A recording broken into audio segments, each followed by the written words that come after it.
Big boss വീട്ടിലെ കാര്യങ്ങൾ ഓരോ നിമിഷവും ചൂട് പിടിക്കുകയാണ്. പണിപ്പുരയിലേക്ക് കടക്കാനുള്ള നാലാമത്തെ ടാസ്ക് ബിഗ് ബോസ് ഇപ്പോൾ മത്സരാർത്ഥികൾക്ക് നൽകിയിരിക്കുകയാണ്. വെറും 5 പേർക്ക് മാത്രം പ്രവേശിക്കാൻ അവസരമുള്ള ഈ ടാസ്കിൽ വലിയൊരു ടെസ്റ്റ് ഒളിഞ്ഞു കിടക്കുന്നുണ്ട്. 2 കണ്ടസ്റ്റൻസ് ഇതിനകം പുറത്തായതുകൊണ്ട് അവരുടെ പോയിന്റുകൾ കൂടെ മറ്റ് കണ്ടസ്റ്റൻസിന് ലഭിക്കും. അങ്ങനെ ആകെ 3000 പോയിന്റുകളാണ് അവർക്ക് നേടാൻ സാധിക്കുന്നത്. പക്ഷേ ടാസ്ക് അത്ര എളുപ്പമല്ല.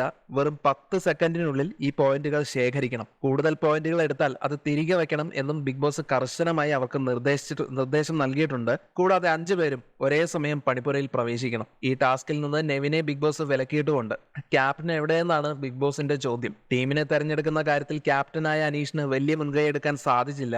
എന്നാൽ അനീഷ് കൃത്യമായി കാര്യങ്ങൾ കൈകാര്യം ചെയ്ത് ഭൂരിപക്ഷ അഭിപ്രായത്തിന്റെ അടിസ്ഥാനത്തിൽ 5 പേരെ തെരഞ്ഞെടുത്തു. പക്ഷേ ബിഗ് ബോസ് ഒരു മുന്നറിയിപ്പുമായിട്ട് രംഗത്തെത്തി. ഇവിടെ ആരാണ് ക്യാപ്റ്റൻ അല്ലേ ഇതെല്ലാം തീരുമാനിക്കേണ്ടത് എന്നതായിരുന്നു ബിഗ് ബോസിന്റെ ചോദ്യം. ഇപ്പോൾ ടാസ്കിൽ മത്സരിക്കാൻ തെരഞ്ഞെടുത്തിരിക്കുന്നത് ജിസൈൽ, അപ്പാനി, റന, ശൈത്യ, ആര്യൻ എന്നിവരെയാണ്. ഈ 5 പേർക്ക് എല്ലാ കണ്ടസ്റ്റൻസിനും വേണ്ട പോയിന്റുകൾ കൃത്യമായി നേടാൻ സാധിക്കുമെന്ന് നമുക്ക് കാത്തിരുന്ന് തന്നെ കാണാം. അപ്പോൾ ലൈവിൽ ഒരുപാട് ട്വിസ്റ്റുകൾ ഉണ്ടാകാൻ സാധ്യതയുണ്ട് കേട്ടോ. നിങ്ങളുടെ ഇഷ്ട മത്സരാർത്ഥി ആരാണെന്ന് താഴെ കമന്റ് ചെയ്യുക.